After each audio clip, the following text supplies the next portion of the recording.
নমস্কাৰ ছাত্ৰ ছাত্ৰীসকল আজি মই তোমালোকৰ বাবে এটা সুন্দৰ ট্ৰিক লৈ আহিছোঁ আজি মাল্টিপ্লিকেশ্যন উইথ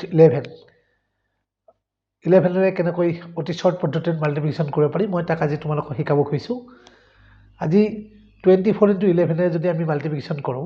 তেনেহ'লে আমি পুৰণা পদ্ধতিত কেনেকৈ কৰোঁ প্ৰথম মই কৈ দেখাই দিছোঁ চোৱা 24 * 11 তেতিয়া আমি কি কৰোঁ 1ক 4ৰে মাল্টিপ্লিকেশ্যন কৰোঁ তেতিয়া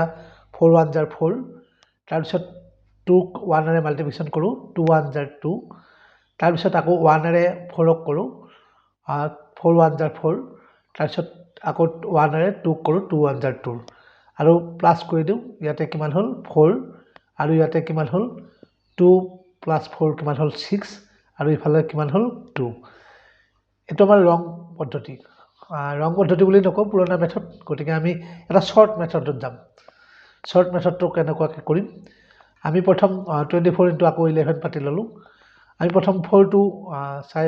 1ৰ ঘৰত যিটো 4 আছে সেইটো আমি তললৈ নুমাই দিলোঁ আৰু লগে লগে আমি যিটো 10ৰ ঘৰত সেইটো 2টো তললৈ নুমাই দিলোঁ মাজৰ সংখ্যাটো কি হ'ব 2 + 4 কিমান হ'ল 6 দেখিছা কি সুন্দৰ একদম সহজ পদ্ধতি একে লাইনতে তোমালোকে কৰিব পাৰিবা থেংক ইউ